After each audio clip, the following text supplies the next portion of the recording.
अगर आपके परिवार में या आपके किसी जान पहचान के व्यक्ति को पैरालिसिस की समस्या का सामना करना पड़ रहा है, उन्हें स्ट्रोक की प्रॉब्लम हो गई है जिसकी वजह से उन्हें लकवा मार गया है, या ब्रेन हैमरेज के कारण उन्हें लकवे की शिकायत आई है, तो आज हम कुछ ऐसी बातों को जानेंगे जो बहुत ज़्यादा ज़रूरी है उस लकवे के पेशेंट के ध्यान रखने के लिए, और सबसे अहम उसकी रिकवरी के लिए, उसको दोबारा ठीक करने के लिए, ठीक स्टेज में लाने के लिए। तो चलिए शुरू करते हैं आज की ये वीडियो और जानते हैं वो कौन से ऐसे इंपॉर्टेंट पॉइंट्स हैं या वो कौन से ऐसे इंपॉर्टेंट काम हैं जो हमें एक लकवे के पेशेंट के साथ पहले ही दिन से खास तौर से ध्यान रखने चाहिए, और जो अक्सर ऐसा देखा जाता है कि उस पेशेंट के केयर टेकर या फैमिली मेंबर्स अनजाने में, पता ना होने के कारण ध्यान नहीं देते हैं और उसकी वजह से उनकी रिकवरी काफ़ी स्लो हो जाती है। तो सबसे पहले हमें क्या ध्यान रखना है, जब भी पेशेंट बेड पर लेटते हैं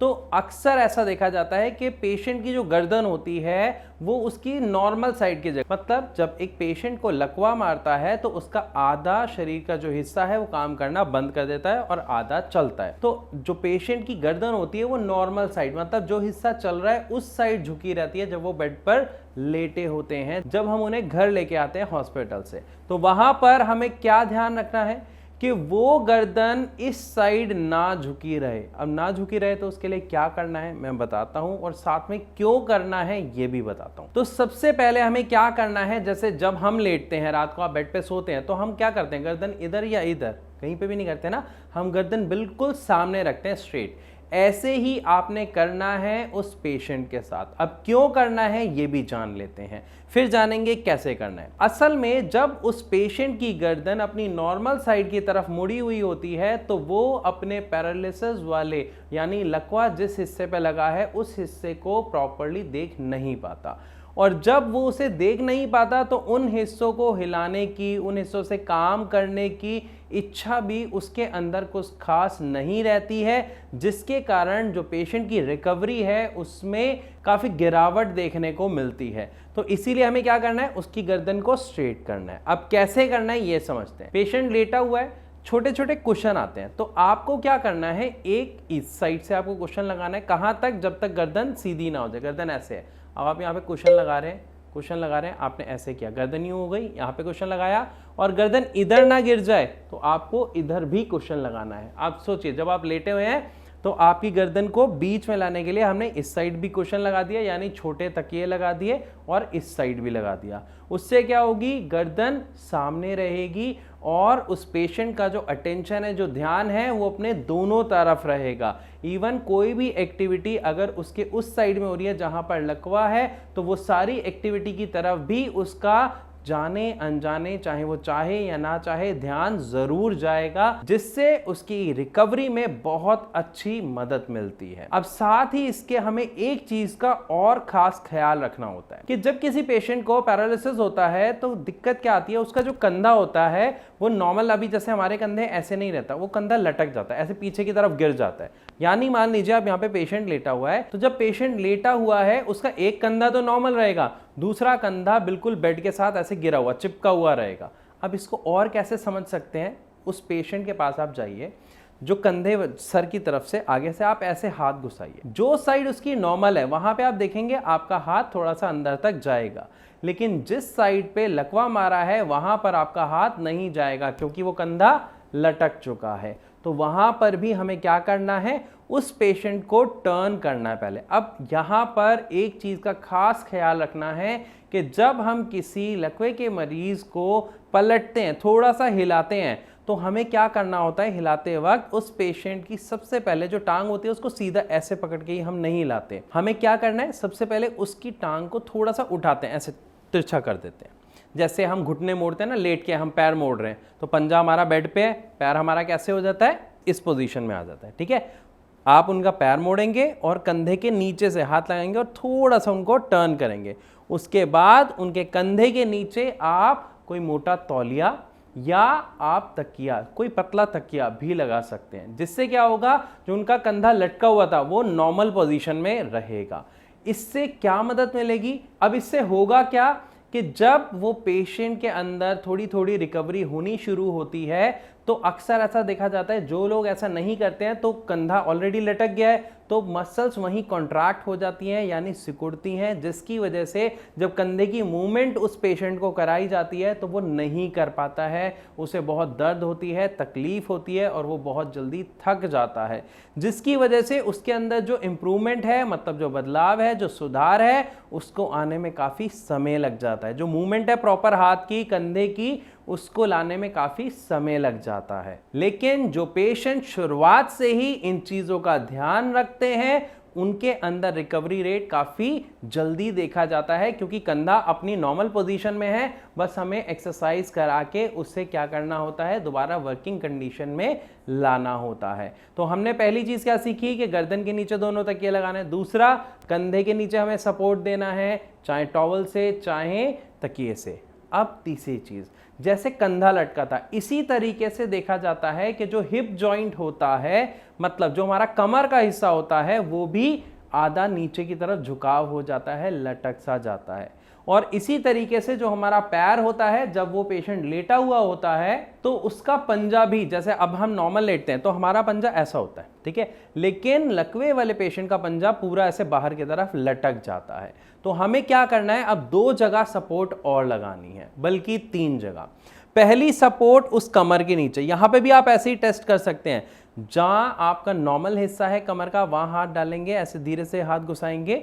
तो वहां पे हाथ जाएगा, लेकिन जिस साइड पैरालिसिस है, लकवा है, वहां पे नहीं जाएगा क्योंकि वो हिस्सा लटक गया है। तो आपको वहां पर भी टॉवल को मोड़ के गोल करके आपको लगा देना है। साथ ही कमर से लेके आप कोशिश करें पूरी टांग में नीचे आप उनको वो सपोर्ट लगा दें, ताकि जो टांग नॉर्मल हमारी ऐसे रहती है वो ऐसे लटके ना। और इसी के साथ साथ जो पंजा ऐसे लटक रहा है वहां पर भी आपको एक तकिया लगा देना है, जिससे वो पैर की पोजीशन, जो नॉर्मल हमारी पैर की पोजीशन होती है, ऐसे हो जाए। लेकिन खास ख्याल क्या रखना है कि ये पैर ऐसे ना हो जाए, ऐसे अंदर की तरफ ना हो जाए, ना ये बिल्कुल ऐसे हो, ये हल्का सा ऐसे, जैसे आप खुद लेट के देखिए आप समझ जाएंगे, जिस तरीके से आपका पैर आ रहा है ठीक उसी तरीके से हमें ध्यान रखना है कि पेशेंट का पैर ज्यादा ना लटके बाहर को, ना ही ज्यादा अंदर को। अब इन चीजों से सबसे बड़ा फायदा क्या होता है, जब पेशेंट सिटिंग करने लग जाता है, यानी बैठना हम उन्हें सिखाते हैं, जब वो चलने की कोशिश करते हैं तो चलने में, बैठने में, बैलेंस बनाने में एक पैरालिसिस पेशेंट को बहुत मदद मिलती है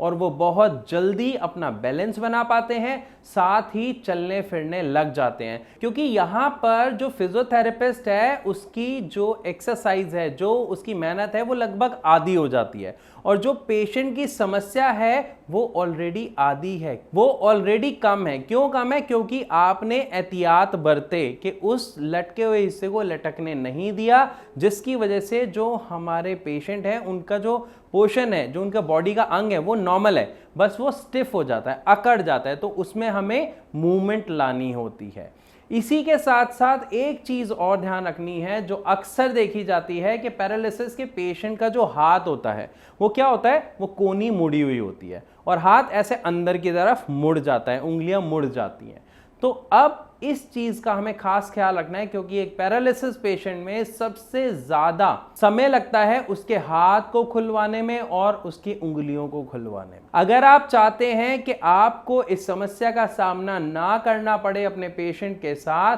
आपका पेशेंट जल्दी रिकवर हो जाए, तो आपको क्या करना है, जब पेशेंट लेटा हुआ है तो उसके हाथ को ऐसे नहीं रहने देना, मुड़ा हुआ नहीं रहने देना। यूं आपको क्या करना है, सबसे पहले हाथ धीरे धीरे खोलना है, जितना खोले। खुलने के बाद उस हाथ को यहां पे नहीं रहने देना, थोड़ा सा दूर करें। तो आपको क्या करना है, तकिया लगा देना है। अब तकिया जब आप बीच में रखोगे तो इससे क्या होगा, जो हाथ मुड़ रहा था ना, सबसे पहले तो वो जॉइंट में, इस जॉइंट में यहां बीच में वो तकिया आएगा,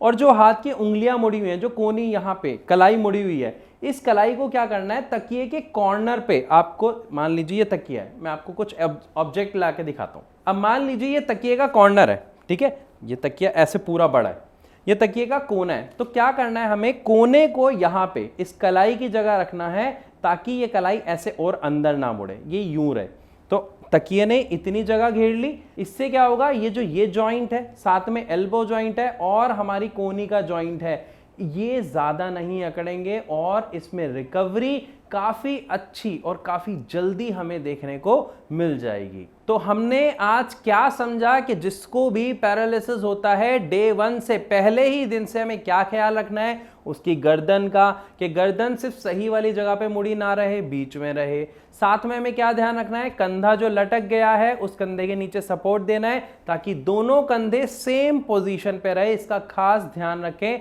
ज्यादा सपोर्ट ना दें, कोई भारी या बड़ा तकिया ना लगाएं जिससे कंधा ऊपर की तरफ हो, ऐसा ना करें। साथ ही हमें क्या ध्यान रखना है कि हमारी जो कमर है, जो कूला है, उस वाले एरिया को जो लटक गया है वहां पर भी सपोर्ट लगाना है और वहां से लेके पूरी नीचे टांग तक साइड में हल्का हल्का सपोर्ट लगा देना है। कोई बड़ी टॉवल लेके आप उसे रोल करके वहां पर लगा सकते हो जो कमर से लेके पूरे पंजे तक आ जाएगी। और इसके बाद जो पंजा ज्यादा लटक रहा है उसके नीचे भी हमें सपोर्ट लगा देनी है एक तकिए की। और लास्ट हमें अपने उस पेशेंट के हाथ को थोड़ा सा खोलना है ताकि जो कोनी मुड़ी हुई है ये जितनी खुले उतनी खोले, बीच में तकिया लगा दें और जो उंगलियां हैं वो उस तकिए के कॉर्नर पे लगा दें। इससे क्या होगा, जो अकड़न है वो कम आएगी और जो रिकवरी है वो बहुत जल्दी देखने को मिलेगी। लेकिन यहां पर सिर्फ इन चीजों से ही रिकवरी हमें देखने को नहीं मिलती है, इसके लिए एक सही ट्रीटमेंट लेना बहुत जरूरी है।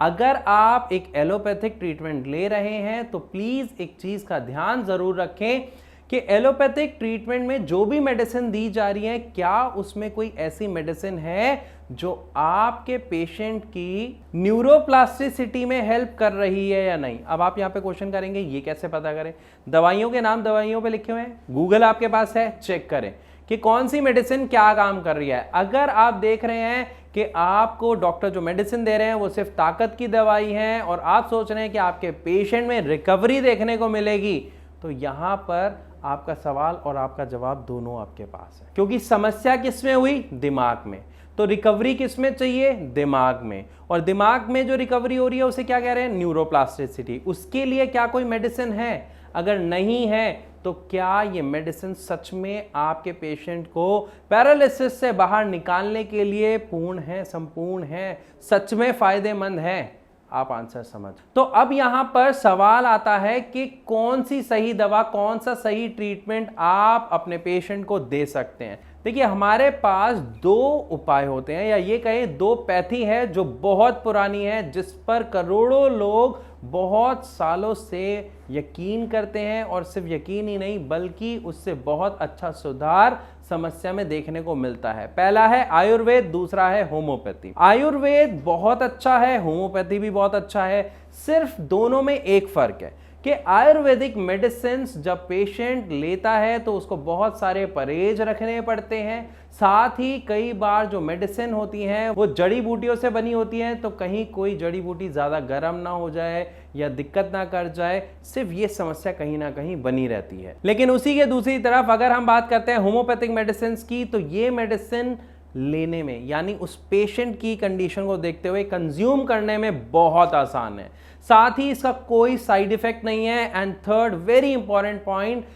ये दवा जितनी आसान खाने में होती है उतनी ही जल्दी ये अपना काम करना शुरू कर देती है, क्योंकि अल्कोहल बेस्ड होने की वजह से इसका एसिमिलेशन यानी इसका हमारे खून में मिलना, इस दवा का अपना काम करने का जो प्रोसेस है वो बहुत ही तेज होता है। ये जो दवा होती है जीभ से ही आपके खून में मिक्स होके अपना काम करना शुरू कर देती है, समस्या की जड़ पर काम करती है, जिससे एक पेशेंट के अंदर बहुत ही शानदार रिकवरी देखने को मिलती है, सुधार देखने को मिलता है, वो भी बहुत जल्दी। अब हो सकता है कि आपके मन में बहुत से सवाल आ रहे होंगे जो इस टाइम आप पूछना चाहेंगे, तो इसके लिए मैं आपको बता देता हूं, भारत होम्योपैथी के डॉक्टर्स की पूरी टीम है जो आपकी मदद के लिए सदैव हाजिर है। आपको सिर्फ एक छोटा सा काम करना है, अपना फोन उठाना है, नीचे दिए गए नंबर पर कॉल करना है, जो आपका सवाल है कि क्या दवाई है, कैसी दवाई है, क्या ट्रीटमेंट है, कैसा नहीं है, क्या होगा, क्या नहीं होगा, कुछ भी अगर आपका सवाल है तो आप उनसे पूर्ण जानकारी ले सकते हैं। साथ ही अगर आपको लगता है कि आप कुछ और पूछना चाहते हैं जो मैं अपनी इस वीडियो में जवाब ना दे पाया हूं, या मैं उस टॉपिक पर वीडियो बनाऊं, तो मैं आपसे गुजारिश करूंगा कि आप कमेंट में मुझसे ज़रूर पूछें जो आपका सवाल है। मैं उस पर जल्द से जल्द वीडियो बना के आपके सवाल का जवाब देने की पूर्ण कोशिश करूंगा। तो इसी के साथ अब मैं आप सबसे चलने की इजाजत चाहूंगा। मिलूंगा अपनी अगली वीडियो में, तब तक के लिए नमस्कार।